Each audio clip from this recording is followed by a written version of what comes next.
असहाबिही व अज़वाजिही व ज़ुर्रिय्यतिही व अहलि बैतिही अजमईन। अम्मा बअद, फ़अऊज़ु बिल्लाहि मिनश शैतानिर रजीम। बिस्मिल्लाहिर रहमानिर रहीम। युरीदूना लियुत्फ़िऊ नूरल्लाहि बिअफ़वाहिहिम वल्लाहु मुतिम्मु नूरिही वलौ करिहल काफ़िरून। वल्लज़ी अरसल रसूलहु बिलहुदा व दीनिल हक़्क़ लियुज़हिरहु अलद्दीनि कुल्लिहि वलौ करिहल मुश्रिकून। सदक़ल्लाहुल अज़ीम। अज़ीज़ाने मोहतरम, मेरे बुजुर्गों, मेरे नौजवान साथियों और मेरे अज़ीज़ तलबा व तालिबात, आज का ये तारीखी दिन और आज की ये तारीख जिसकी मुनासिबत पर हम सब यहाँ पर जमा हुए हैं, और यहाँ पर जमा होने का मकसद क्या है और इस जमा होने के लिए हम सब अपने अंदर एक इनकलाब पैदा करने के लिए जमा होते हैं और अपने इस हिंदुस्तान की, जिस हिंदुस्तान के अंदर हम रह बस रहे हैं, जिस हिंदुस्तान के अंदर हमने जन्म लिया है, जिस हिंदुस्तान के अंदर हमारी पैदाइश हुई है, उस हिंदुस्तान के अंदर हमारे कारनामे क्या है? ये हिंदुस्तान पहले किसका गुलाम था? इस हिंदुस्तान पर किसका कब्जा था? ये सारी जानकारी, इस हिंदुस्तान के बारे में सारे नॉलेज हमारे अंदर होना चाहिए। अगर हमें इस हिंदुस्तान के बारे में तवारीख का पता नहीं तो हम हिंदुस्तानी कैसे हैं? आज गैर कौमें हमारी हमसे ज़्यादा फायदा उठा रही हैं और वो हमसे ज़्यादा अपने प्रोग्रामों के अंदर शिरकतें कर रही हैं। आज हमारे प्रोग्राम के अंदर देख लीजिए चंद अफराद बैठे हुए।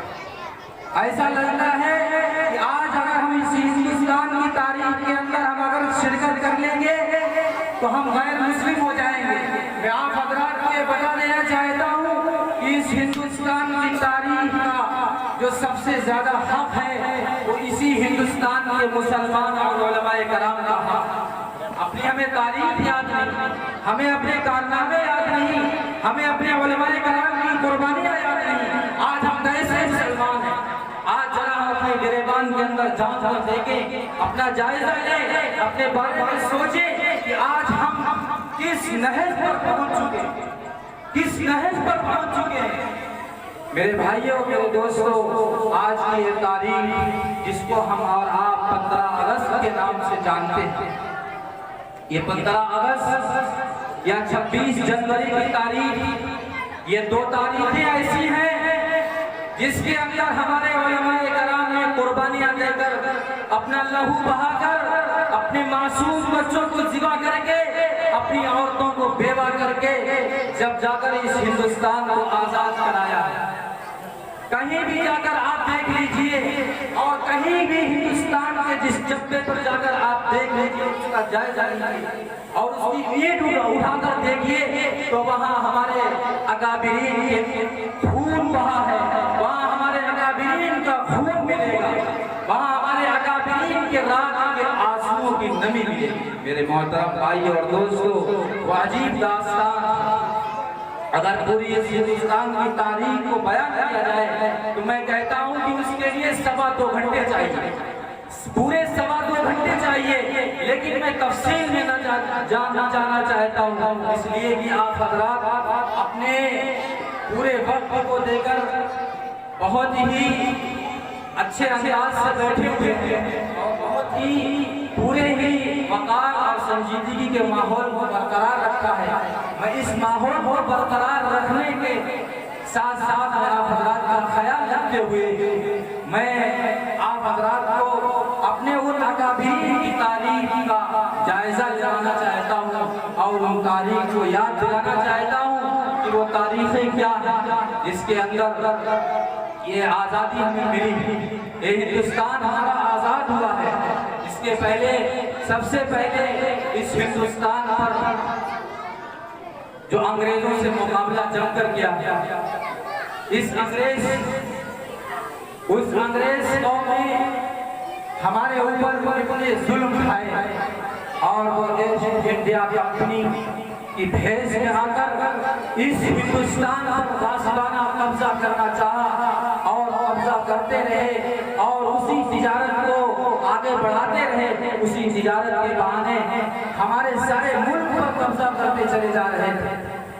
लेकिन कुर्बान जाइए नवाब सिराजुद्दौला के नाना पर, जो कलकत्ता के रहने वाले थे। आज हम सभी उनके नाना से भी नावाकिफ होंगे। अगर किसी हजरात से यहाँ पर बैठे हुए पूछ ले कि उनके नाना का नाम क्या था, कोई हजरात शायद किसी शख्स को मालूम हो कि नवाब सिराजुद्दौला के नाना का नाम क्या। नवाब सिराजुद्दौला के नाना अली वर्दी खान, जो कलकत्ता के रहने वाले थे और उन्होंने सबसे पहले अंग्रेजों से जमकर मुकाबला किया और उनकी आंख में आंख डालकर उनसे बात करते रहे और उनसे जमकर मुकाबला करते रहे, उनसे पंजा आजमाई करते रहे। जब जाकर अपना जो है एक सांस ली और उसके बाद सांस लेने के बाद जब उन्होंने थोड़ा सा वक्फा लिया और उस वक्फे के साथ साथ उन्होंने एक वक्त मुतय्यन किया जब तक उनकी जिंदगी रही। नवाब सिराजुद्दौला के नाना इस हिंदुस्तान पर काबिज रहे और इस हिंदुस्तान की खातिर अपना सब कुछ कुर्बान करने के लिए तैयार थे। लेकिन चंद सालों के बाद नवाब सिराजुद्दौला के नाना इस दुनिया से रुखसत हो गए। जब नवाब सिराजुद्दौला के नाना इस दुनिया से रुखसत हो गए तो फिर खुद नवाब सिराजुद्दौला ने उन अंग्रेजों से मुकाबला शुरू किया और मुकाबला शुरू करने के बाद उनको जो शिकस्त हुई तो मुर्शिदाबाद में उनको शहीद कर दिया गया। जो वेस्ट इंडिया का एक शहर है, उस शहर के अंदर उन सिराजुद्दौला नवाब सिराजुद्दौला को शहीद कर दिया गया। उसके बाद जनाब फतेह अली खान आए। आप हज़रात में से कोई भी शख्स जानता है कि फतेह अली खान कौन थे? फतेह अली खान किसका नाम था? और उनके वालिद मोहतरम का नाम हैदर अली खान। फिर उन्होंने अंग्रेजों से मुकाबला किया और अंग्रेजों से मुकाबला करते रहे और अंग्रेज भी जानते थे कि ये कौन शख्स है, ये फतेह अली खान कौन शख्सियत है। वो जानते थे ये फतेह अली खान, मैं आपको बताता चलूं, ये फतेह अली खान टीपू सुल्तान का नाम। इनका असली नाम जो है टीपू सुल्तान फतेह अली खान था और इनको टीपू सुल्तान के नाम से जाना जाता है। ये मैसूर के शेर कहे जाते थे और अपनी बात के अंदर ये जुमला कहा करते थे कि शेर की एक दिन की जिंदगी बेहतर है गीदड़ की 100 साल जिंदगी से।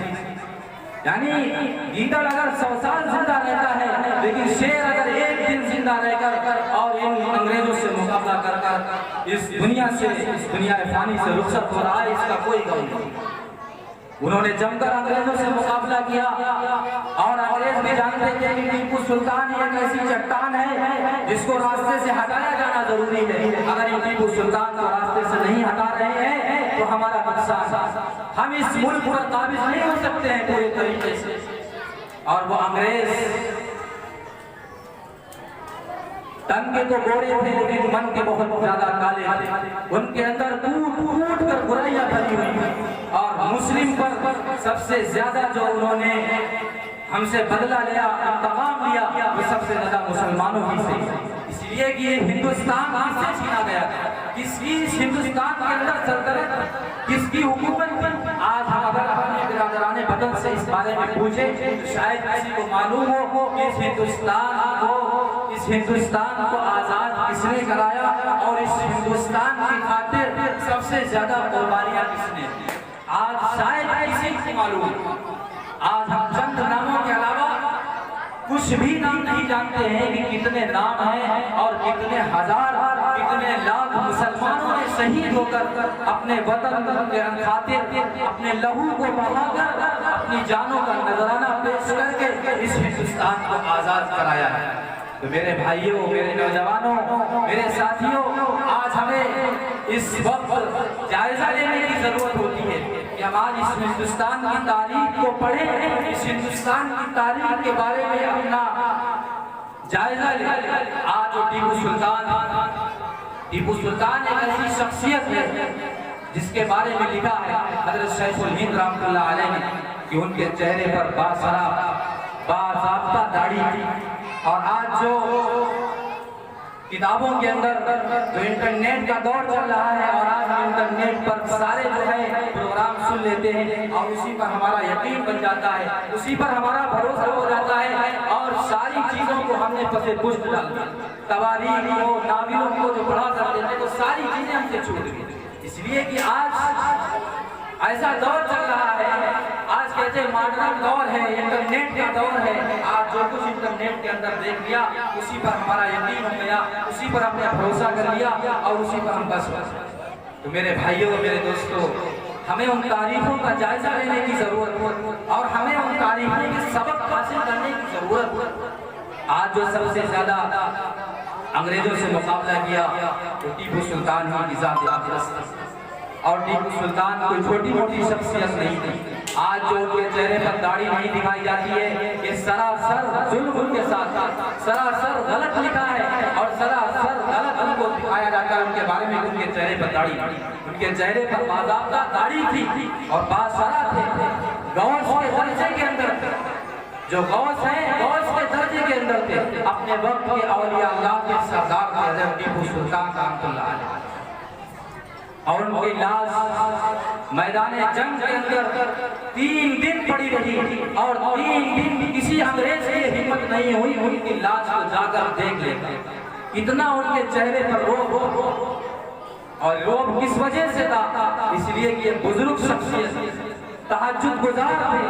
कभी भी अपने जिंदगी, पूरी जिंदगी के अंदर कभी भी कोई तहज्जुद की नमाज पढ़ते नहीं। और जिस दिन ये जंग के लिए जा रहे थे उस दिन तहज्जुद की नमाज पढ़ते थे, जब जाकर ये शहीद हुए। तो कुर्बान चाहिए हमें अपने अकाबिरीन पर और हमें अपने उन उलमाए कराम की कुर्बानियों को याद करने की जरूरत और हमें अपने उन उलमाए कराम की कुर्बानियों को देखने की जरूरत है, सुनने की भी जरूरत है, लेकिन देखने की भी जरूरत है, ताकि हम पूरे तरीके से उस पर गामजन हो जाए और उन तवारीख का हमारे अंदर एक जायजा हो जाए और हमारे अंदर ये चीज रिपीट हो जाए कि हाँ, इसमें हक्कानियत क्या है, इसमें सच्चाई क्या है। आज हमारे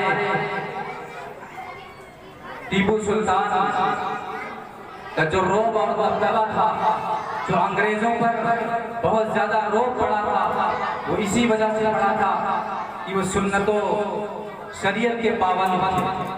और अगर कोई भी शख्स कहता है कि बगैर हुजूर अक़दस सल्लल्लाहु अलैहि वसल्लम की सुन्नत को छोड़कर कोई वली कामिल बन गया हो, तो मैं कहता हूँ कोई वली कामिल नहीं बन सकता जब तक हुजूर अक़दस सल्लल्लाहु अलैहि वसल्लम की सुन्नत की पैरवी ना करे, सुन्नतों की इत्तिबा ना करे, जब तक कोई कामिल वली नहीं बन सकता। ये वली कामिल थे टीपू सुल्तान रहमतुल्लाह अलैह। इसके बाद उन आज़ादी हिंद की तहरीक के बारे में बहुत तवील फहरिस्त है, जिनके नाम गिनाए जाए तो मैं आप हज़रात को बता चुका हूँ कि उसके लिए काफ़ी वक्त चाहिए, लेकिन मैं आप हज़रात को खास तौर से बता देना चाहता हूँ कि इस हिंदुस्तान के ऊपर जो अंग्रेजों का नापाक साया पड़ा और उस नापाक साये को पढ़ते ही हम सब अपनी गर्दनों को झुकाने के लिए तैयार नहीं हुए। अपनी गर्दनें तो कटवा दी, लेकिन अपनी गर्दनें झुकाने के लिए बिल्कुल तैयार नहीं। और मैदान जंग के अंदर बेझिझक जंग पड़े, किसी तरह का कोई हमारे अंदर वसवसा, किसी तरह का कोई हमारे अंदर आर महसूस नहीं हो रही। और उस वक्त मैदान जंग के अंदर बेझिझक, ये हमारी कुर्बानियों का समरा है जो आज हमारा ये हिंदुस्तान आज़ाद हुआ है। इस हिंदुस्तान की खातिर हम सब ने बढ़ चढ़ कर कुर्बानियाँ दी हैं, और एक नहीं, सैकड़ों नहीं, बल्कि हजारों और लाखों की तादाद में हमारे उलमाए कराम ने कुर्बानियाँ दी। हज़रत शेखुल हिंद रहमतुल्लाह अलैह ऐसी शख्सियत हजरत शेखुल हिंद रहमतुल्लाह अलैह के बारे में लिखा है कि हजरत शेखुल हिंद रहमतुल्लाह अलैह से कोई अंग्रेज अगर हाथ मिला लेता था तो उस वक्त तक अपने हाथ से कोई चीज नहीं छूते थे जब तक अपने हाथों को धुलकर साफ ना करे। इतना ज्यादा नफरत हजरत शेखुल हिंद रहमतुल्लाह अलैह के दिल के अंदर रची और बसी और हमारे अंदर भी यही चीज होनी चाहिए। और आज वो वक्त हकीकत में आ चुका है, आज हम सब क्या हो जाए जिहाद के लिए तैयार। हमारे अकाबीर जो कहते हैं कि जो है अमन के माहौल को बरकरार रखिए, सही कहते हैं, हकीकत कहते हैं। लेकिन मैं फिर ये बात कहता हूँ कि जहाँ पर जरूरत पड़े तो मुझे बेझिझक जूझ पड़ने की जरूरत है और हमें उनसे पंजा आजमाई की जरूरत है और हमें उनसे मुकाबला करने की जरूरत है।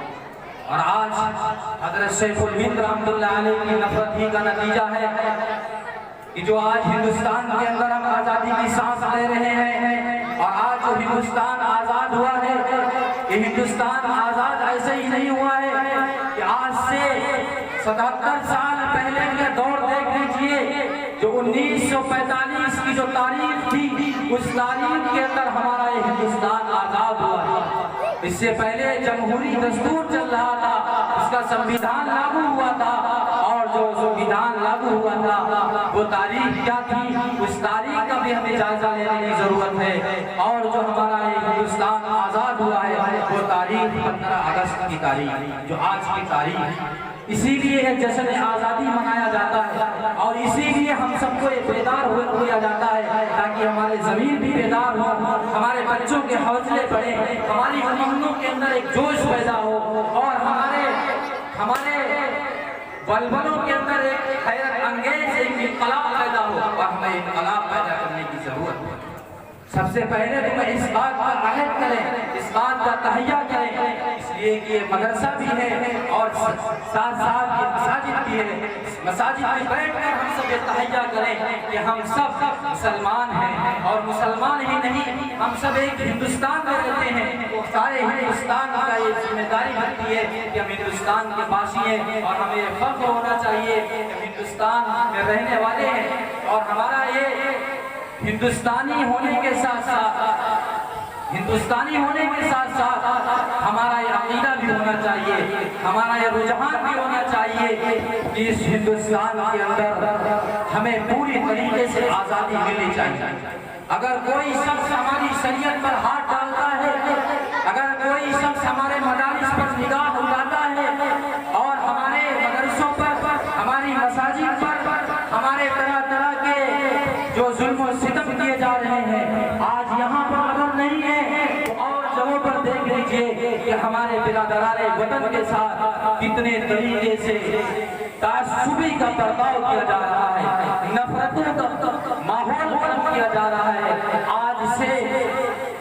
आज से चंद साल पहले का दौर देख लीजिए, इस हिंदुस्तान के अंदर हम सब किस तरीके से रह रहे थे और हम सब एक होकर, मुत्तहिद होकर, ये नहीं कोई समझता था कि ये हिंदू है मुस्लिम, सबके अंदर एक तानियत थी, सबके अंदर एक इंसानियत और उनसियत का नाता कायम था। और आज इतनी हमारे अंदर नफरतें कूट कर भर चुकी हैं कि हम आज एक दूसरे को देखना पसंद नहीं करते। मेरे भाइयों, मेरे दोस्तों, मेरे भाइयों, मैं आप हज़रात को ये बता रहा था कि हम सबको मुत्तहिद होने की जरूरत है। अगर हम सबका कुरान पर यकीन, हम सबका हदीस पर हमारा अकीदा है तो हम सब एक प्लेटफार्म पर आ जाएं। इसी के अंदर हमारी कामयाबी और कामरानी है, इसी के अंदर हमारी जो है बहुत ज्यादा हम सुरखरुई की जिंदगी गुजार सकते हैं। इसलिए कि कुरान के लफ्ज साफ साफ पुकार कर कह रहे हैं और मैं ये अपनी तरफ से बात नहीं कह रहा हूँ बल्कि कुरान कह रहा है। और आज हमारा कुरान पर अकीदा और कुरान पर हमारा ये ईमान होना चाहिए और हदीस पर भी हमारा ये अकीदा और ईमान होना चाहिए कि असल बात क्या है।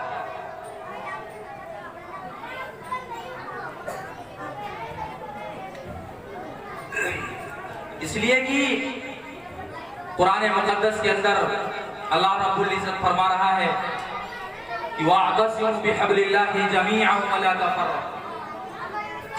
इस आयत करीमा से हम सबको सबक लेने की जरूरत है। और आज हम सब के अंदर इतनी नफरतें कूट कूट कर भरी हुई हैं कि आज हम सब एक दूसरे को देखना पसंद नहीं करते। इस आयत करीमा के अंदर क्या फरमाया गया है? इस आयत करीमा का सबक यही है कि हम सब मुत्तहिद हो जाएं, हम सब एकजुट हो जाएं, एक प्लेटफॉर्म पर आ जाएं, इसी के अंदर हमारी कामयाबी।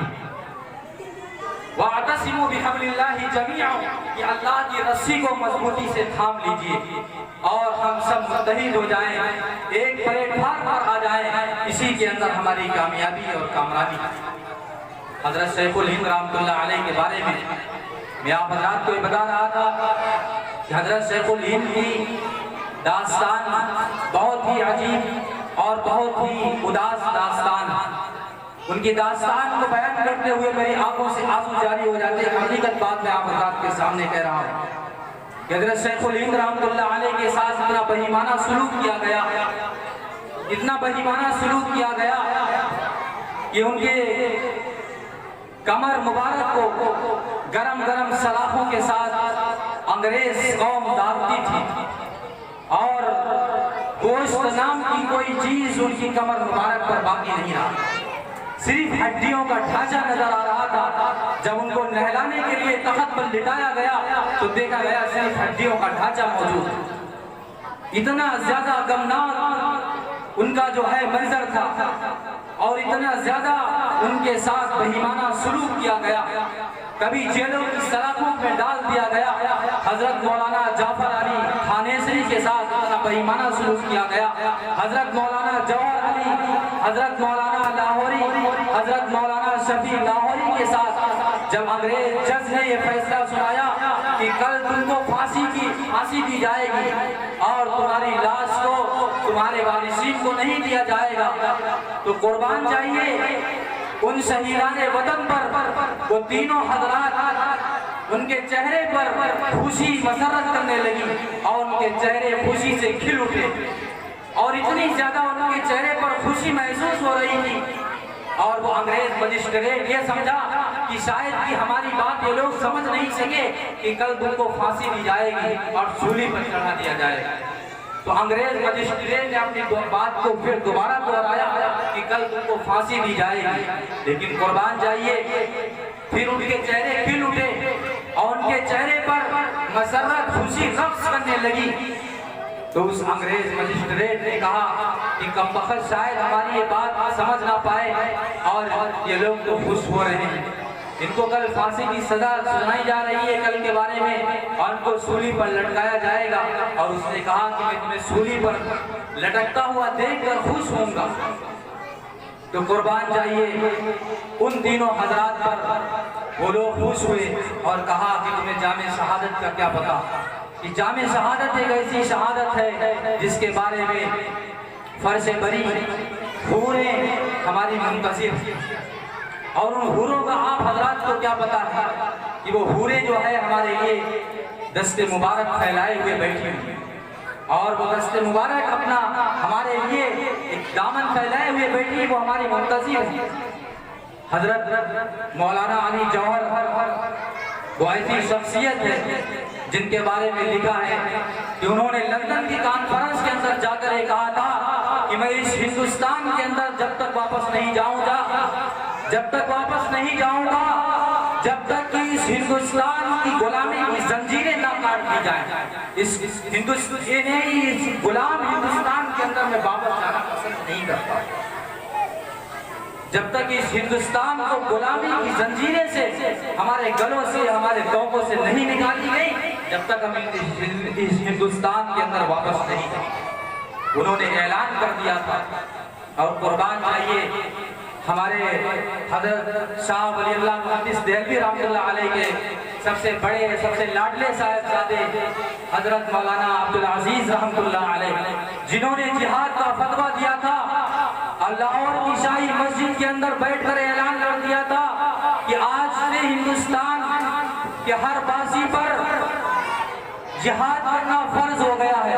अगर कोई बाजी, कोई हिंदुस्तान का रहने वाला बच्चा या बच्ची, कोई हिंदुस्तान का शख्स अगर जिहाद नहीं कर रहा है तो इस हिंदुस्तानी कहलाने का मुस्तहिक नहीं है, वो इस हिंदुस्तान का कहलाने का मुस्तहिक नहीं है। मेरे भाइयों, मेरे नौजवानों, मेरे नौनिहालों, हम सबको इन तारीखों से सबक हासिल करने की जरूरत होती है और हम सबको इस चीज की भी जरूरत होती है कि हम सब अपनी इन 2 तारीखों का जायजा लें और अपने बारे में सोचें कि आज की ये तारीख ये हमारी आज़ादी की तारीख 1945 15 अगस्त के अंदर हमारा हिंदुस्तान आज़ाद हुआ और 26 जनवरी की जो तारीख वो 26 जनवरी के अंदर वो संविधान लागू होता है। उसके बाद लड़ाइयाँ चलती रहती हैं और ये पूरी 200 साल तारीख है। इसके अंदर 1 2 नहीं, 10 20 नहीं, 200 नहीं, बल्कि हजारों लाखों हमारे उलमाए कराम ने, हमारे शहीदाने वतन ने अपनी शहादत दी है और शहादत नोश फरमाकर इस हिंदुस्तान से रुखसत हुए। जब जाकर हिंदुस्तान आज़ाद हुआ और आज जो ये आज़ादी का नारा का जो बदला लेते हैं वो सबसे ज्यादा हम ही से लेते हैं। जो अंग्रेज कौम इस आज़ादी का जो इंतकाम लेते हैं वो सबसे ज्यादा हम ही लोगों से लेते हैं, इसलिए कि ये हिंदुस्तान हमसे छीना और इस हिंदुस्तान पर जो गासिबाना कब्जा करना चाहते थे, जो इस हिंदुस्तान पर अपना सिक्का जमाना चाहते थे, इसीलिए टीपू सुल्तान मैदान में बेझिझक कूद कर और देखा कि आंधी तूफान की तरह हम सबको लड़ाकर, आपस में लड़ाकर और इस पूरे हिंदुस्तान पर काबिज होते चले जा रहे हैं। जब जाकर वो शेर मैसूर बेझिझक मैदान के अंदर कूद पड़ा था और अपनी जान की परवाह नहीं की थी, अपने बच्चों की परवाह नहीं की थी और अपने बीवियों की परवाह नहीं की थी। और आज हमें मौलाना अबुल कलाम आजाद पर भी बहुत ज्यादा उनकी तवारीख को पढ़कर और उनकी तवारीख को अपने दिमाग के अंदर रिपीट करके इससे सबक लेने की जरूरत है। इन्होंने भी अपने बच्चों की, अपनी बीवियों की परवाह नहीं की और इस हिंदुस्तान को एक नया रूप दिया, एक नया मोड़ दिया। जब जाकर हिंदुस्तान आजाद हुआ और इसमें हम आजादी की सांस ले रहे हैं। तो मेरे भाइयों, मेरे नौजवानों, मैं इसी पर अपनी बात को खत्म कर रहा हूँ, इसलिए कि अभी कुछ चंद हमारे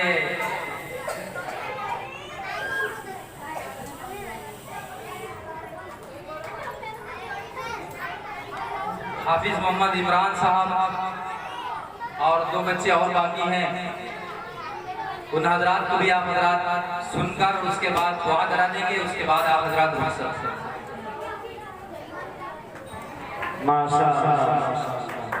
हिंदुस्तान हिंदुस्तान इंकलाब इंकलाब, कौमियत कहते हजरत मौलाना अनवारुल हक, हजरत मौलाना अनवारुल हक, मौलाना हुसैन अहमद मदनी, हजरत मौलाना हुसैन अहमद मदनी, हजरत टीपू सुल्तान, हिंदुस्तान हिंदुस्तान।